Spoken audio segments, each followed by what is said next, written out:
Manx Radio's Countryside is brought to you by NFU Mutual. Hello and welcome to Countryside here on Manx Radio. I'm Simon Clark. And I'm Kirree Kermode. This week we catch up with Kaylee Masson and some of her team of young handlers ahead of the Southern District Agricultural Show. I went to the big day out at the Children's Centre on the Old Castletown Road, and also I went round a couple of gardens in Ramsey in the Ramsey in Bloom Open Gardens weekend. Well, the shows are getting near. We'll talk about that shortly, Kirree, but plenty to fit in on the programme today. And, well, I went along to the Children's Centre. You've been there many times, haven't you? And what an operation they run there. It's a real great opportunity for children to get up close and first hand with nature. And they're a good team. They're so enthusiastic, aren't they? They are, and there was a lot of people there on Sunday. Well, I popped along, got a chat with a mum and daughter who were doing portraits of each other. But firstly, I spoke to Geoff Whittam, the CEO of the Children's Centre. What we've got going on today is we've opened the farm to the public, so people can come and have a lovely day spent at the farm with us. And we've put on all sorts of really nice activities. There's some crafts, there's some games, there's some Vikings, which is a really important point. There's a bit of food. There's lots of play. There's lots of ways of engaging with the Children's Centre and the kind of work that we do during the weekdays. Yeah. But it's great because growing up on a farm myself, and we always had friends who weren't from the farmer background coming around to our farm. But obviously things have changed a little bit on the modern farms. There's massive machinery about and everything. Where here it looks don't take it the wrong way, a nice little quieter environment. Very much so, yeah. It's not agriculture, and I don't have any... being a working farmer is an incredibly tough profession. But, what we are here is perhaps more like a small holding. So when we grow things, we don't grow things just because we're trying to produce something to sell. It's about the experience of growing a plant. So sometimes we can eat the food that comes from the plants, but, the sole purpose isn't about then selling it. So when we work with the children that we work with, it's not about, inverted commas, teaching them farming, but it's about engaging with the natural environment, with the, all the lovely things that you kind of could play with as a child, perhaps yourself, that we've got here for kids now. Yeah, well, of course, children are all different, and some need more space than others, Exactly and that looks the perfect place here. Absolutely, yeah. We're just on the outskirts of Douglas, and many people who come here or haven't been here for a while always comment on how peaceful and quiet and I'll use the word safe it is here. It's not sterile. It's a farm. There's bits and pieces on the ground, but it's lovely to be here. And the kids that we work with during the weekdays, that's exactly the experience they need. They need a little bit of air around them, so they're not sort of confined by, for example, the classroom or the healthcare service that they might need. So there's a space to run and explore and be. How many children are you dealing with? Well, we work with about 120 children per week. Really? Yeah. So they come to us for approximately a 3-hour session, and we work alongside schools, and we work alongside healthcare and alongside social care. And the unfortunate thing is we are full. There's only so much resources that we get. We get very, very, very little funding into our work, so we have to generate the income to run the charity each and every month, basically. So I know that we could work with more kids, but I can only do so once we've got the resources to do it. So today is a little bit of a tester towards that, because the farm's amazing, the site's amazing, I'm so proud of it. And if we can generate a little bit of an income, a modest income at the weekend, it generates a bit more resources for us to be able to do more services for the vulnerable, the at-risk and the families with needs. You look around, you've got some animals here as well. Yes, indeed. And they seem to have adapted to this peaceful, beautiful viewing place up here. I'll talk about the cats in the context of this. So we have a squadron of 4 working cats who are supposed to keep the site rodent free, and they are the laziest, most overfed, underworked cats that you might come across. Now the animals are amazing, and they're such an important part of our work. I'll tell a story. It's quite a long story, but we were working with a child who had a condition called selective mutism. So that's not as it were a medical diagnosis, but because of bullying and pressure, they've just gone so very much inside themselves and stop talking to family, stop talking to teachers, stop talking to friends. There's very little other providers on Ireland that can work with this particular issue. So we'd picked up this child and worked with them for a long period of time, about a 2-year period of time. And the first time we ever heard them speak is when they're feeding the animals and they're giving the pig some potatoes, and we were basically just saying very small things like, here's your potatoes, you love potatoes. And that's that first little window of breaking through into a communication. And then the next steps was about leaving voice messages between this young person and the practitioner that they were working with, and then gradually got to a point where they actually spoke in public to a group of corporates that came to us and said about their time here at the farm and here with the service. And that was 2 years of patient work, but the results are incredible, and that shift and change in their wellness, their well-being was amazing. I was just going to say, because 2026, the world isn't the most patient place, and people aren't the most patient. And to hear that, even though it took quite a while, it's a rewarding sounding. Hugely so. Yeah. It's the thing I'm really determined to keep hold of. There's a jargon word, it's called longitudinal. So our work is over a long period of time. We only close cases once outcomes are achieved. And I really want to keep hold of that, because exactly, a lot of times within healthcare you hear things like that they're assigned 6 sessions and then that's the case closed. And it just doesn't work for people who have got difficulties, especially children. They need to kind of create a relationship with the adults, the teacher, the therapist, the practitioner that they're working with. And what areas are you dealing with? Got quite a variety, is Yes, it? it is. Yeah, it's very varied. Yeah, and again, I don't want to get too much into jargon, but it's essentially the broad umbrella of adverse childhood experiences. So it can be complexities in the family, it can be healthcare complexities, it can be learning difficulties, it can be all sorts of different things. And we know there's some amazing charities out there also doing amazing work. But our work sits in that space, and so we're not looking to work with every child on Ireland, but the ones that we can help, we do such a good job of looking after them and caring for them. You mentioned the pigs. I see some Lochtons over there. Is Yes, a donkey? indeed. Yeah, exactly. A donkey? Yeah. Got 2 donkeys. We've got some Lochtons and some other sheep. We have chickens. We have runner ducks. We've got 2 different breeds of pigs, but 3 pigs in total. We've got 1 goat. As I say, there's the cats. Some gerbils, guinea pigs as well. So, there's quite a few different animals here. Yeah, and it does create a bond, doesn't it? Hugely so. Yeah, hugely so. Absolutely, looking after an animal is so important for so many people, and not everybody can have a pet as well because of their living conditions or living spaces or living whatever you want to call it. So having the animals here is so good for some of the kids that we work with. They're all outside today doing activities. Yep. You've got the wigwams, as I call them, tents up there. On the normal day-to-days, is there activities inside? Oh, massively so, yeah. In fact, more of the stuff inside than outside. And this is one of the reasons I'm really, really proud of the farm, because we've got so many different ways of engaging.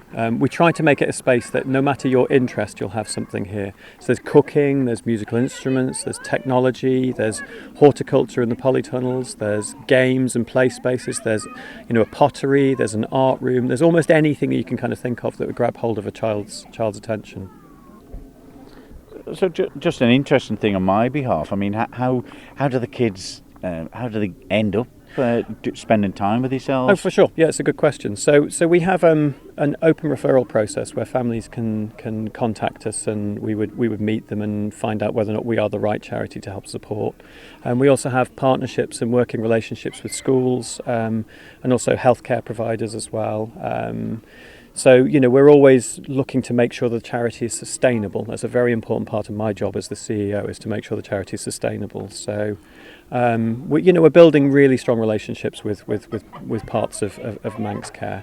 But there's a few various different ways. I will just say, if any family is listening to this and think that they might want to talk to us, our referral process is quite simple, and it's on the website, and there's phone numbers and there's forms that people can fill in.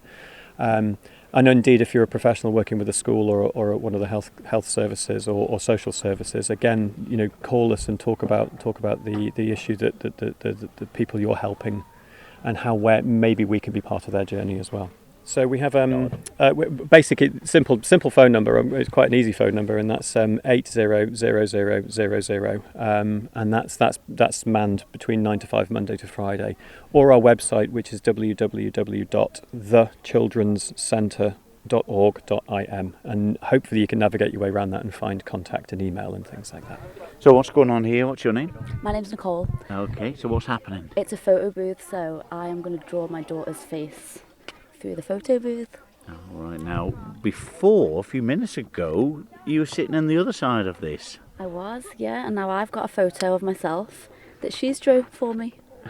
So I've got a portrait that she's drawn for me. And what's your daughter's name? She's called Marnie. Marnie. And does Marnie do drawing at home? Oh, she loves drawing. Yeah? Yeah. Well, let's get a quick word with Marnie. I've seen your picture that you've done of Mummy. Were you quite pleased with it? Yeah, Yeah. Now she's going to draw a picture of you now. How do you think that'll go? good. Yeah? And how long did it take? Days and days, no? Yeah. No? Yeah. And what colours? Did you have all the colours you needed? Yeah. And what happens here? There's a little slot like the postman has. Yeah, so how do you manage to give the picture to your mum? So you put it in a little hole Yeah. and it comes to deliver like a postman. Yeah, really? And were you quite pleased with how your picture come out? Yeah. Was your mum? Yeah. Well, we'll soon see how she gets on drawing a picture of you. I'm going to go around this side and have a look through the lens. There we are, mum and daughter enjoying their day out, the big day out at the Children's Centre. And before that, tell me all about what the centre does and what activities they've got and what facilities they have at the Children's Centre. It was the CEO, Geoff Whittam. It's so important to educate the next generation, but there is quite a willingness from some of the parents and adults aside. They want to learn too, and it's that connection that we bring back between the town and countryside. It's so important, and they're doing a good job there at the Children's Centre. They certainly are, and doing a good job with some of the young kids involved in the handling of animals. So that must have been a daunting task. Yeah, Kaylee Masson is fantastic at rallying the troops. She's a great volunteer herself, and to see her there training the next generation, as we love to push on countryside and get them all involved. I popped up to Bolakizzick Farm in Santon to see what she was up to with this year's Young Handlers. Today is a beautiful, glorious sunshine day, and the children here at Bolakizzick look like they're having an absolute whale of a time. Covered in bubbles, covered in water. There's some smiling faces. What about you? How are you feeling teaching them? Washing's always one of the most busy times. As you can see, there's quite a few of them there scrubbing away, and the parents help get stuck in as well. But they've done well. We've had, I think it's 4 or 5 weeks of training, so not a lot of time, but they've come on really well. And yeah, they're doing really well with their calves. For some of them, it's their first time. Wow. So we've got 3 newbies this year. And yeah, they've really impressed me. They've done really well. So how did you ever take this task on? You know, it's hard to teach farm children to get involved, but to have people that have never really been around animals come and have a go, you know, what's it bring out for you? I mean, we've got interest at the shows. You see, like, people come and see them, walk around the ring, and then they come and ask questions. Some of it is word of mouth, so their friends want to come and have a go. We've got a smaller team this year because some of them have gone off to do other aspects. I know some have gone to do sheep and things like that, and horses. But we've got a decent team. Last year I think we had 13. Oh my word! Yeah, that was a lot of work. But this year we've only got 8 handlers, so it's a little bit less stressful. Oh. So, and these calves, they're so well behaved. They're standing here, you know, they're tied up, enjoying it by the looks of it. How do you get the animals to come basically out of the field to get to this stage alone? So the first thing we do with them is just tie them up in their pens, and we get the kids to just stand with them, talk to them, stroke them, get hands on. That really helps to desensitise them. Once they're out walking around, they've actually done really well this year. They've done the majority of it themselves. Some years it takes parents, obviously, and myself and Michael and some of the older ones to help out, but they've all done really well this year, doing it mostly themselves. And talking of you and Michael, Kaylee, you've obviously been around the shows all of your life, very successful in the young Holstein breeders yourself. How did you ever get started? My family have been showing for quite a while, so I was 2 when I got started, as with my brother and my sister. Yeah, little tiny ones walking around the ring. Obviously we had help, but yeah, we grew up around it, so when I moved from our home farm to Michael's, we just kind of kept it going. training the younger ones. Obviously Michael was quite busy on the farm, so I got the job of training the younger ones. And what did you feel like as a youngster in the show ring? Because you've been very successful as well. Is it quite addictive? Is there a good buzz from it? There is, yeah. Seeing the finished sort of product of the animal when you get them to the ring from when you started, especially if you've got a bit of a stubborn one or one that doesn't like to stop. It's really good to see when you get it into that ring and it behaves and it does everything it's meant to. And it is addictive, and there's a weird calm to it, being around the cattle, and it's really quite relaxing. And that's what they say is that animal therapy, isn't it? You can really have that connection with the livestock, and it means an awful lot to get out and to have this opportunity. Yeah, this is kind of why we keep it going with the younger ones, is to keep that opportunity there. Obviously I had it growing up, as did Michael, but a lot of kids nowadays, they don't. So having that opportunity open for the kids is fantastic. It's keeping them interested in the agricultural industry as well. And it's building up their animal management and how to behave around the cattle, especially for kids that haven't grown up around it. And to see these cattle here, obviously they would have been a bit dusty and muddy, it's just the time of year, but now bright white, shining like new pins, aren't they? They are, yeah. We've got different shampoos which help with that, but there's a lot of elbow grease that goes into the scrubbing. Yeah, it's a good workout for you. You don't need to go to the gym afterwards. Absolutely not. And Kaylee, you just competed locally on the Isle of Man growing up, or were you further afield? So I qualified for the national calf show. It's called the All Breeds All Britain. It used to be down at Stoneleigh when the Royal Show was around. I was 6 the first time I qualified, but I've done it several years. I don't know how many times, I couldn't count. But yeah, it's always a good experience. Meeting up other young handlers and things from other counties as well is brilliant. And yeah, the atmosphere is just fantastic. So what tips do you pass back to all these little ones getting started out on that journey? Because that little lad there, he's only tiny. Yeah, so our youngest is 4, little Harvey, and then our oldest we've got 2 18-year-old lads doing it this year. But it's just like having fun. But, if you're calm, the animal's calm is sort of the main thing that you pass on to them. So, if they're jumping around or not walking, if you stay calm, as hard as it is, it keeps the animal calm, and then they're more responsive to what you need them to do. And what part of it is your favourite in the preparation on the rundown to the show? We're only days away now.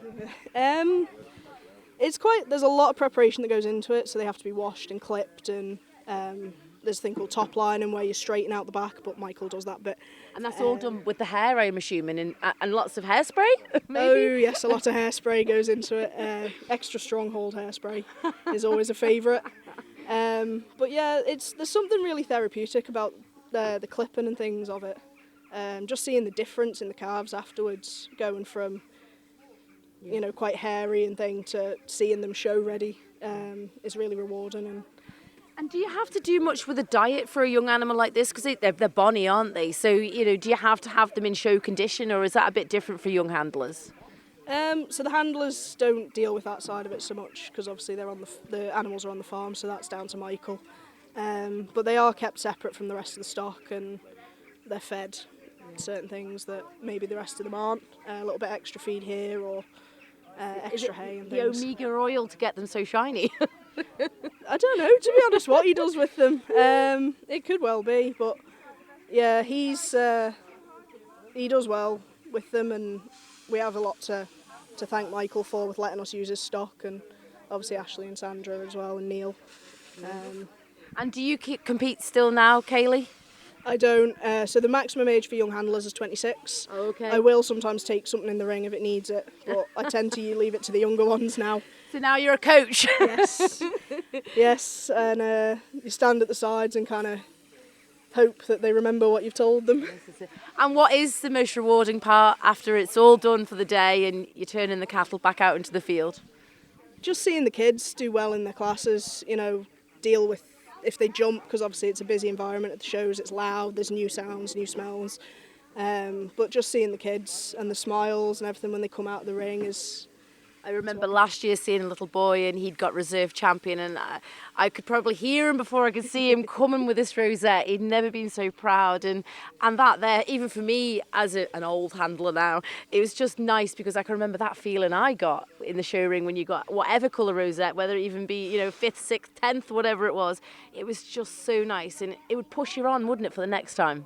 It does. It keeps you going, and even when it's stressful, you sort of know that the outcome will be that, and seeing the kids so excited when they get a rosette, and the one thing I do find amusing, Kaylee, is that the children have to wear white. I mean, brilliant white outfits to show cattle, which can be dusty and muddy a lot of the time. It's an absolute ridiculous colour. We say it every year.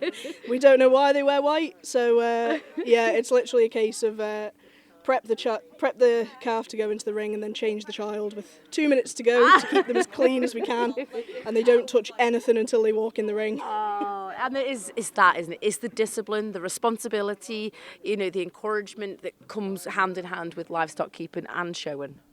Yeah, there's a lot of people, there's a lot of work that goes into it, and a lot of people to thank for all their work. We've got parents here today getting stuck in. We've got parents of some of our new handlers.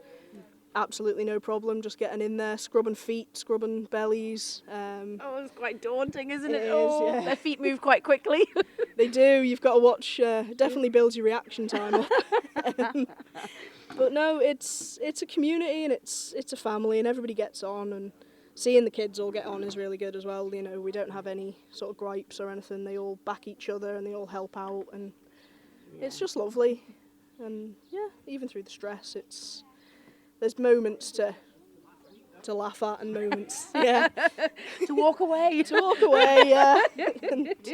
Yeah, count to 3 and then back you go again. But no, massive well done, Kaylee, and it's so wonderful to see the next generation coming through. It is, and like I said, we've got some new ones. Our youngest is 4, and we go up to 18, and yeah. And if anybody wants to get involved, is there an opportunity for them? If they come and speak to us on the showground, they're more than welcome to come and have a chat. We're always happy to explain what we're doing, why we're doing, and things like that. But yeah, just come up and find us in the cattle lines, and yeah, we'll have a chat. We're always happy to bring on new members. Hello, my name is Finn Finn who? McCracken. Now, Finn, I've come up here to the farm to see what you've been up to today, and you've done a really great job by the looks of it of getting these cattle ready for the show. What has been your favourite part of today? Probably the cleaning. And what did you do to clean them? We got water and put in soap, then we got the sponges, then scrubbed them. And was it really hard to scrub them? No. No. And Austin, what about you? What was your favourite part of today? My favourite part was walking them round. And were they well behaved? Yeah. Really? Yeah. They're so big, do you not scare you? No. No. At first I was a bit scared. And what have you called your heifer? Do you know what her name is yet? Not yet. Not yet. So are you enjoying this year? Yeah. Is this the first time been showing dairy calves? Yeah. Yeah. And will you come back next year? Yeah. Good. And Annabelle, what were you doing today? What was your favourite part? I like the washing. Did you? And what did you have to do to wash your one? And we had to get all the purple shampoo and to make it all white and clean. Oh, brilliant. And are you nervous about showing on Saturday? Not really. No. Is it your first time? Yeah. Yeah. So, and who's the best out of them? I don't know. Don't know. I think you are. You're the only girl here today. I think you'll be the best. Yeah. Yeah, good on you. And Rory, what about your favourite part of today? All of it. All of it? And did you get soaked? Yeah, a lot. And do you have water fights, all of you? No. Are you very well behaved? Yeah. And is Kaylee a good teacher? Yeah. Does she shout at you? Yeah, sometimes. Thanks, Rory.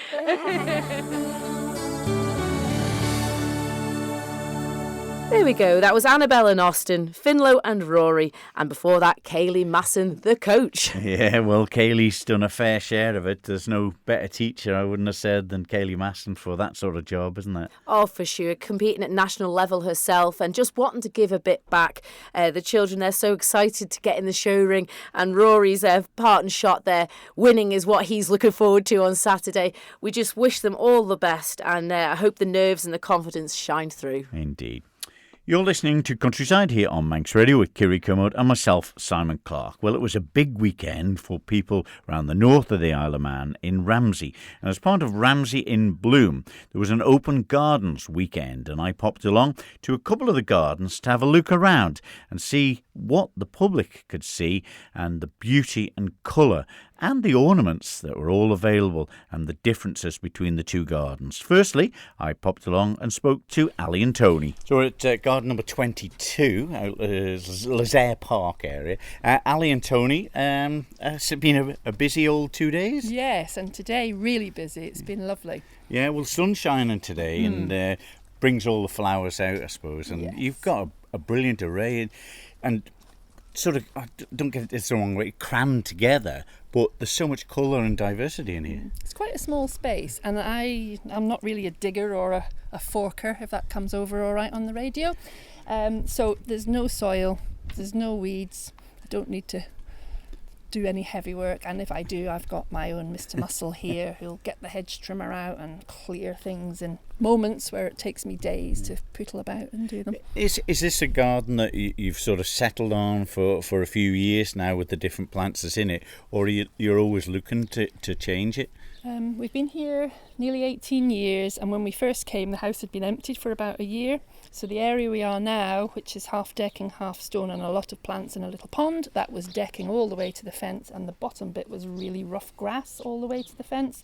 So over the 18 years it's been replaced by all sorts of hedging to hide the fence, perennials because they do their own thing, few bedding plants. I like to take seed from my own plants and propagate them. I like to take cuttings, propagate them. So yeah, a real mixture over the time. Yeah, and Tony said you're the muscle man behind this. Has it got a lot of work, physical work, to keep it in this shape? Well, the main physical work was removing the deck and putting the stone in, digging the pond out and creating the flower beds.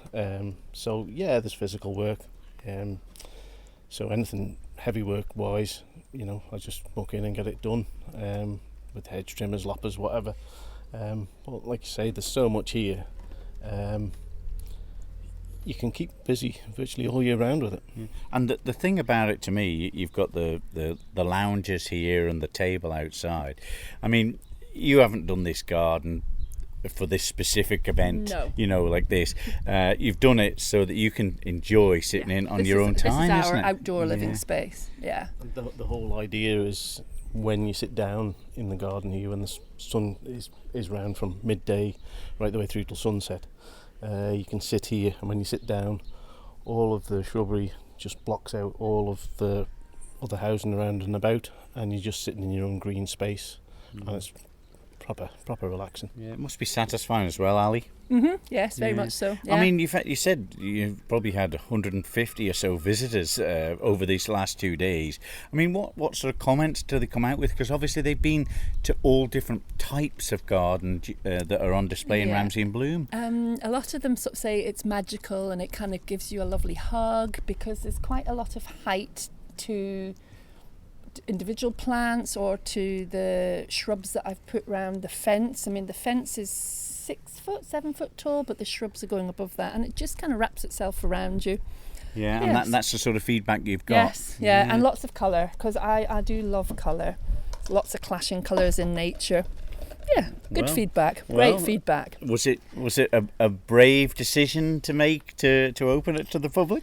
When I first started doing Ramsey in Bloom, which is quite a few years ago now, I didn't like the thought of people coming into my private space, but I actually like that now because they're like-minded people and the comments are great, and I prefer that to the actual judging, because how do you judge one garden against another?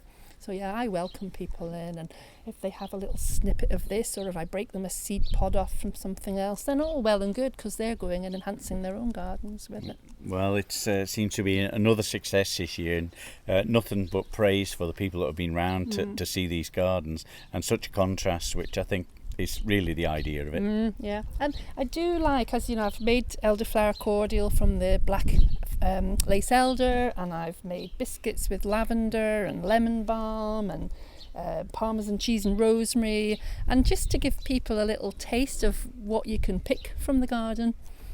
And I'm watching a sparrow there now picking greenfly off that golden jasmine. And just little moments like that.